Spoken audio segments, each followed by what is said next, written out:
Kenny and Company was really a lost film. It was just a movie that had never been seen, really. What happened to this movie? What happened to this movie? Well, I got to tell you, this is the little movie that could.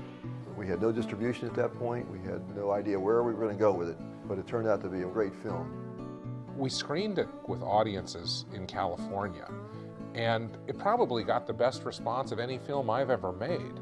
20th Century Fox just wanted it to be a skateboard movie, and it wasn't a skateboard movie. There were so many other aspects to it. Distributors have their own reasoning, which eludes me many, many times in my life. I've wondered, what's going on? Do you want to make money? I don't know. I think at the time, in my mind, I thought this is a cutting-edge movie.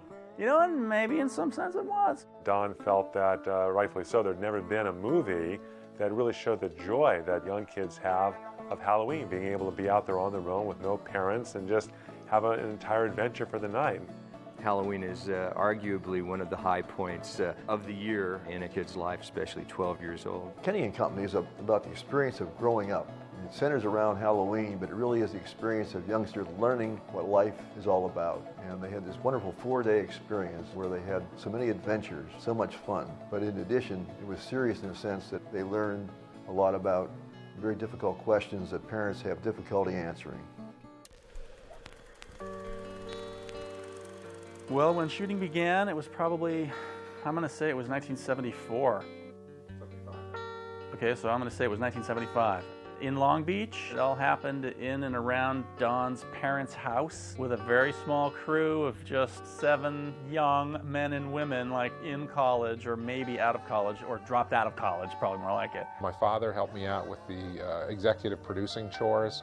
I actually cast my mother to play the role of the mother in the film. She also helped with the makeup and the production design and brought in a lot of local people from the neighborhood. This was a very low-budget picture, but I have to say that it was also a very independent film, and Don has always been that independent filmmaker. Everyone was expected to chip in, whether it be building a set or loading a camera or helping with the dolly movement. We came across a method which was to create an atmosphere almost like camp. We shot the film during a summer. Most of the kids were living or staying at my parents' house while we were shooting. I had no idea that I had to sacrifice my house. Suddenly there was partitions coming up and the house was changed and everything was moved, and I had to go to a small part of the house, and that was taken over by this immense crew. I don't think it was laziness, but pretty soon everything started just developing out of that base of operation until finally we just started shooting in the front yard and then having people spend the weekend living in the house. It became, Camp Kenny in the greatest sense of let's put together a movie and make it over a summer.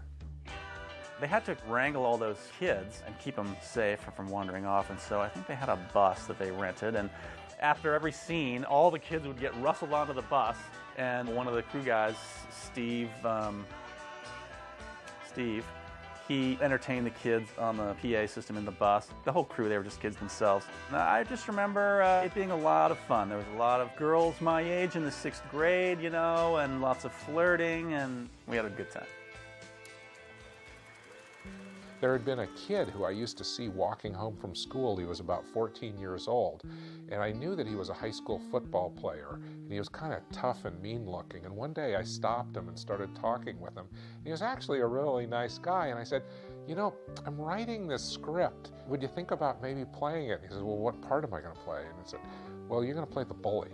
He says, oh, I can do that. He was really the embodiment of everything that a kid would fear. Don and Paul cast that film with guys who were more or less those characters. Dan really was just like the nice guy, every kid.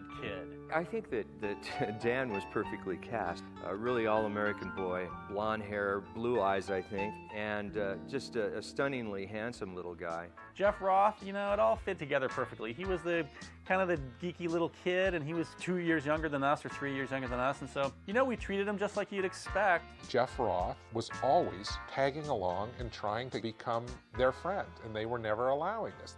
Jeff, I'm sorry, I want to tell you. for torturing you during the summer. I apologize. I was doing all those things that we did in the movie in my real life anyways, riding skateboards and loving Halloween, pranking on all the people in the neighborhood and, you know, causing 11-year-old havoc. Not too big of a stretch.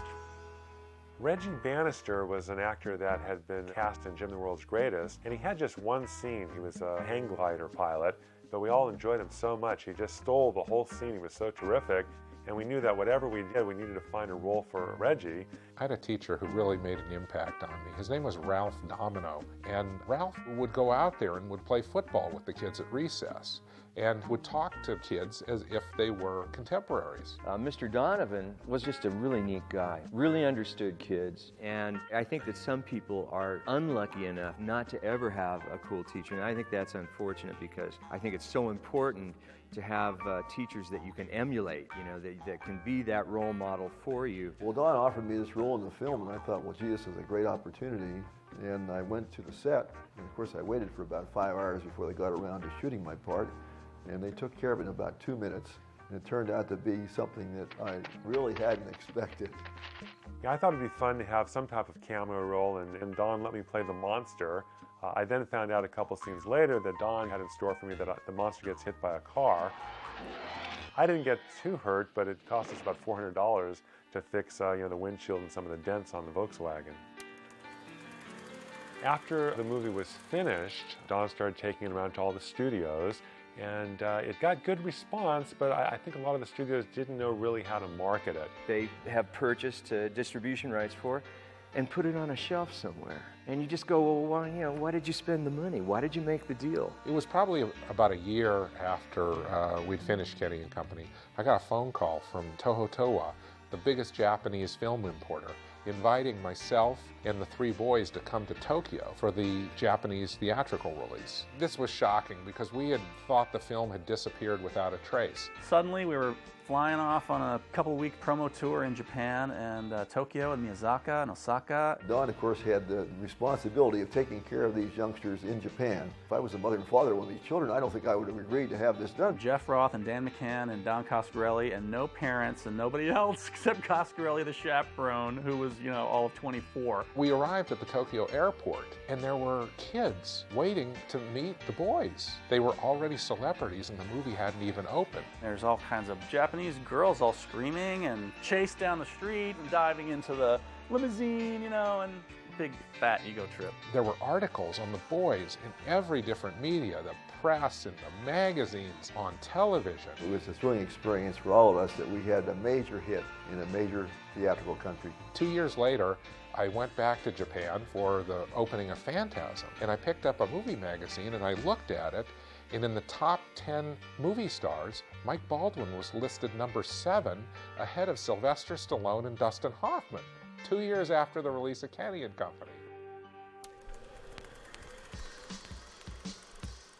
Without Kenny and Company, there would be no Phantasm. Kenny and Company kind of set the stage for what Don did next. Phantasm became a defining moment for all of us, I think. Certainly for Don and certainly for myself. Phantasm, that became a large cult hit, and it's really kind of fun that Don was able to take a lot of the actors from Kenny and Company and put them in Phantasm. I was developing relationships with Michael Baldwin, Reggie Bannister, with Terry Calbus, and Mary Ellen Shaw. And then probably the most infamous person was Ken Jones, who played the Gray White football coach. He went on to get his head drilled into by the Silver Spear in the mausoleum in Phantasm. Kenny and Company really was a proving ground for me. First off, I learned how to make a film on a budget because Kenny and Company had a micro budget. Kenny and Company's budget was not. There was one really memorable moment when the monster in the haunted house on Halloween night jumped out and scared the kids. The audience jumped out of their seats. And as a young filmmaker sitting in an audience and suddenly you see everybody levitate, it's like, wow, that's powerful. And I think that's where the notion of Phantasm was born. Because right there I thought, oh, I gotta try making a film which has a lot of these jumps.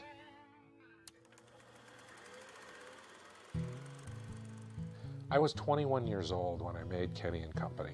I was maybe 7 or 8 years removed from being a child myself. I don't think I could make a movie like Kenny and Company now.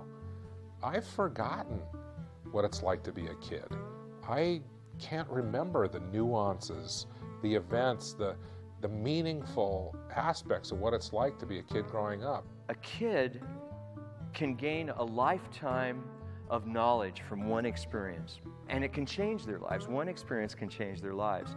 So in Kenny and Company, there's like this 3-day period that's really intense, especially for Kenny, that you feel is a life-changing experience, something that he's going to absorb and take with him the rest of his life.